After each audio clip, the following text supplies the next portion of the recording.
Según el monitoreo de flujo de población venezolana en Perú, elaborado por la Organización Internacional para las Migraciones y UNICEF, hasta marzo del 2019 hay 728.000 venezolanos en Perú y de estos, 490.000 tienen o están tramitando el PTP. Como problemas que el gobierno del Perú ha tenido que afrontar, hemos encontrado en primer lugar el problema para brindar servicios educativos a menores. Según el reporte de UNICEF, el 85% de niños encuestados se encuentran en edad para asistir al colegio. Según Catherine Alba, directora regional de Educación de Lima Metropolitana, desde el 11 de marzo del 2019, 109.000 escolares venezolanos reciben el servicio educativo en Lima. El segundo problema es el acceso de venezolanos al SIS. Según el diario Gestión, existe una idea errónea de que los ciudadanos venezolanos pueden acceder al SIS. Según Roxana de la Isla, el PTP es un permiso que le permite la permanencia durante un año, que no es residencia. Esta puede renovarse o convertirse en residencia especial que le permite acceder al SIS. El tercer problema es el incremento del trabajo informal. En base a testimonios de personas venezolanas, existe constancia de contratos de empresas peruanas de manera informal con la finalidad de reducir los costos de planilla. Asimismo, el Estado peruano les brinda un permiso temporal de permanencia, que es un documento que acredita la situación migratoria regular y habilita al beneficiario a desarrollar actividades bajo el marco de la legislación peruana, pero algunos deciden no aplicarlo. Según el INEI, se considera como empleo informal a los independientes cuya unidad productiva pertenecen al sector informal, los asalariados sin inseguridad social financiada por su empleador y los trabajadores familiares no remunerados. Según Luis Eduardo Fallen, jefe de macroeconomía de Inteligo, el aumento del empleo informal en Perú fue la mayor fuerza laboral que ha generado el ingreso de los trabajadores venezolanos. Finalmente, la ministra de Trabajo reconoce que la inmigración venezolana viene afectando seriamente al mercado laboral en el Perú, incrementando los índices de informalidad laboral.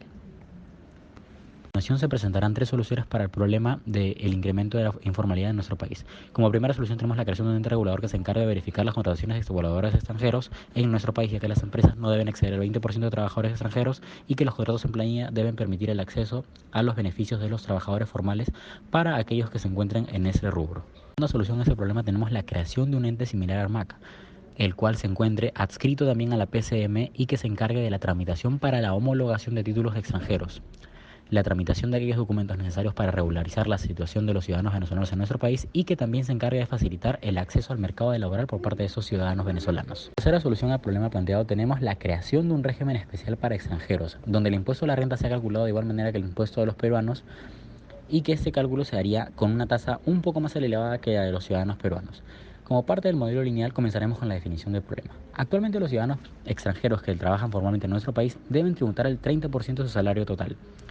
Esto, sumado a las comisiones por AFP, CTS y seguros, puede llegar a absorber hasta el 50% del sueldo del ciudadano extranjero. Esto ocasiona que muchos trabajadores prefieran mantenerse en el sector informal, lo que se manifiesta en el aumento de trabajadores en ese sector gracias a la inmigración de extranjeros. En primer lugar, consideramos que ese problema debería ser tratado en la agenda política debido a que solo el 5% de trabajadores venezolanos en nuestro país pertenecen al sector formal, mientras que el 95% al sector informal. Esto según cifras del Ministerio de Trabajo. En cuanto a la formulación, consideramos que se debería cambiar el régimen y que el impuesto a la renta sea calculado de igual manera que a un trabajador peruano, pero con un porcentaje diferenciado, teniendo en cuenta que una vez que el ciudadano venezolano obtenga el PTP, pueda trabajar bajo la condición de domiciliado, evitando así el 30% de impuesto a la renta. En cuarto lugar, la legitimación es la fase en la que potenciales ganadores y perdedores de la política pública que se busca implementar hacen sentir sus posiciones respecto de esta. En cuanto a la asignación de recursos, al ser únicamente un nuevo régimen, no consideramos que se deberían asignar nuevos recursos financieros o humanos, ya que se vendría realizando la misma labor bajo distintas condiciones. Pasando a la implementación, podría existir un descontento por parte de la población peruana debido a las facilidades que se le estaría brindando a los ciudadanos venezolanos, lo que se podría evidenciar en manifestaciones en contra de esta política. Para evaluar el impacto de esta política pública usaríamos índices de formalización de trabajadores venezolanos a partir de la implementación de esta, para poder determinar si está siendo efectiva y si presenta beneficios para el Estado peruano en forma de tributación.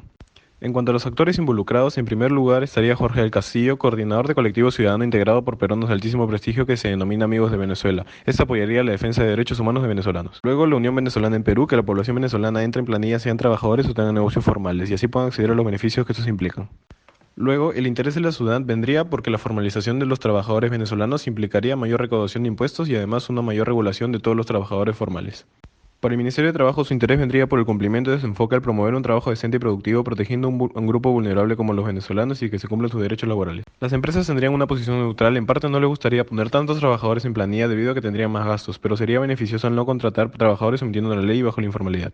Los trabajadores peruanos estarían en contra porque se les estaría facilitando el ingreso al mercado laboral a los venezolanos.